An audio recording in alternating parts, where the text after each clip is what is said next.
Kids learn in a variety of ways, and using their senses is one of the ways that they learn. You'll have a lot of children who are real tactile and they like to feel everything. If you've got one of those kids who walks through the stores and has to touch every piece of clothing just to feel what it feels like, my son even had to rub with his fingers on the page of a book while he was reading, because that's the way that he could do it, could read and understand at the same time.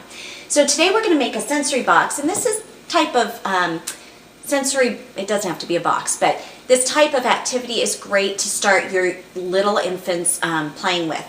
I'm using it as a large cardboard box. So I've taken a cardboard box, it's just a comfortable size that I can use. And I like to use the whole box because I can keep adding sensory things to it, and the child can get the idea to flip the box over and play with new things. I went to Home Depot, and they have a lot of samples throughout the store. So they have lots of carpet samples. They have obviously paint samples, and then they had some wood floor samples, and I'm not sure if this is, I think it's a flooring surface also, but it looks like tile. So there were a lot of different things that I could choose from. So I picked up a few of each of those, and then the other thing that I did was I found a piece of cardboard that kind of had a bumpy texture to it while I was checking out, so I stuck that in my bag too. And then what I'm going to do is I'm just going to glue them all on top of the box. If you would like, you can make it easier on yourself and make it a thinner sensory board and just cut out a corner or a panel of the box, and you can use it that way. I kind of like using the whole box because it gives the little one a chance to sit up and play with what's on the box.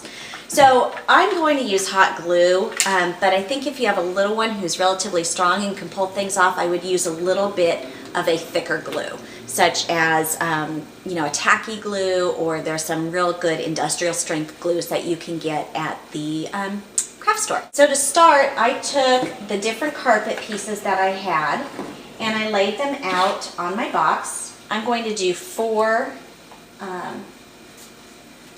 rows of 4 because I had 8 pieces. And then I'm going to mix them with the other pieces of items that I had. So I had the flooring, the paint swatch, and also the cardboard piece. Another good piece to use for this would be some corrugated cardboard that was separated so that they can feel the bumps on the cardboard. So I've laid it out with 2 rows of 4, and I'm just going to go ahead and I'm going to glue them all down right now. So go ahead and stop the video and you can glue all of your sensory pieces down. Okay, so I have all of my sensory pieces glued down, and if you want to make it more decorative, you could certainly paint the box. I'm going to add some colorful duct tape around the edges just so it's a little more inviting and interesting and eye-catching for the child. When I add the tape, it's really very simple. You don't have to get it exact. So I added a strip of tape that's a little bit longer than each edge, and I folded the sides down, and there's still some remaining. What I'm going to do is I'm going to fold these side edges in so it makes a little triangle, and then I'm just going to go ahead and press it down. And it makes just a nice clean side for it, and I'm going to do that around all of the edges of the box. So you have just made a free toy for your child that'll give them a lot of sensory experiences that are great to help them build their learning skills.